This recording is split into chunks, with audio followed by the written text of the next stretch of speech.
umugisha n'uhoraho yari mu ijuru n'isi. Iki gitondo ndagomba dusangire aya majambo ari mu butumwa bwiza bwanditswe na Matayo igice cya 25 duhere ku murongo wa mbere dushikane ku murongo wa 4. Ico gihe ubwami bwo mu ijuru buzosa n'inkumi 10 zajanye amatara yazo zija gusanganira umukwe. 5 muri bo bari bijuju, abandi 5 bari abanyabwenge. Uko ivyo bijuju mu kujana amatara yavyo bitajananye n'amavuta, ariko abanyabwenge bo bajananye n'amavuta mu macupa yabo hamwe n'amatara yabo. Uyu n'umugani Yesu yari karacira ishengero, ariko burya umugani ungana kariho. Yari karababwira umugani w'inkumi 10 n'amatara yazo bagiye gusanganira umukwe. Hanyuma ngo 5 bari bijuju. Bari bijuju kubera iki? Kubera ngo batajanye n'amavuta mu macupa yabo.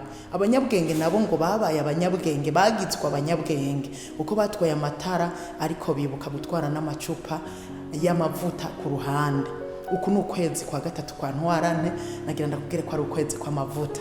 Amavuta sayandi n'amavuta ya mpwemu yera. Izi nkumi 5 z'ibijuju zagizwe ibijuju no kutagira amavuta. Nawe ntubike ijuju kubwo kugenda udafise amavuta. Uvuye mu nzu aba ngo bahagurutse bajanye amatara, ariko abandi bibagira amavuta, abandi bajana n'amavuta. Ibi bijuju rero byagiye bidafise amavuta. Nawe nagira ndagusabe muri kuno kwezi uze wibuke ntuzove mu nzu udatwaye amavuta ya mpwemu yera.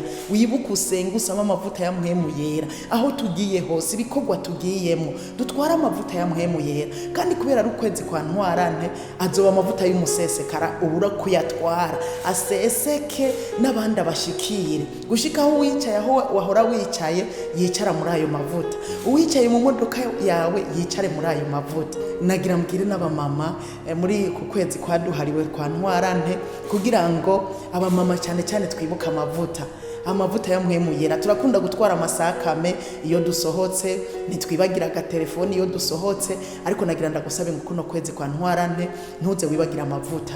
Uvuye mu nzu ugenda usabye amavuta ya mpwemu yera be muri wewe.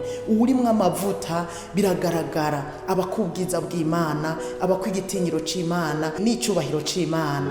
Rero tugende tuyatwaye aho tugiye hose. Si ivyo gusa, burya turi mu rugendo, kandi Yesu ashobora kuza umwanya wari wo wose. Kandi abinjiranye nawe n'abantu bari bafise amatara yaka, n'abantu bari bagiye batwaye amavuta mu macupa yabo ku ruhande.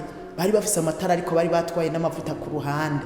Aba rero ngo nibo biswa abanyabwenge. Icoma tukaraba abagore b'abanyabwenge. Abagore bagenda bafise amavuta mu bikorwa byose tuja gukora, tukagenda dufise amavuta ya mpwemu yera muri twebwe. Simbwiye abagore gusa nuko ari ukwezi nyene kwaduhariwe, ariko mbwiye n'uwundi wese. Twese turakwiye kugira amavuta, abagabo, abasore, inkumi, twese amavuta abe muri twebwe. Amavuta atuma ibintu biryoha, amavuta atuma ukundwa, uryoha huri, abantu bakifuza kugumana nawe.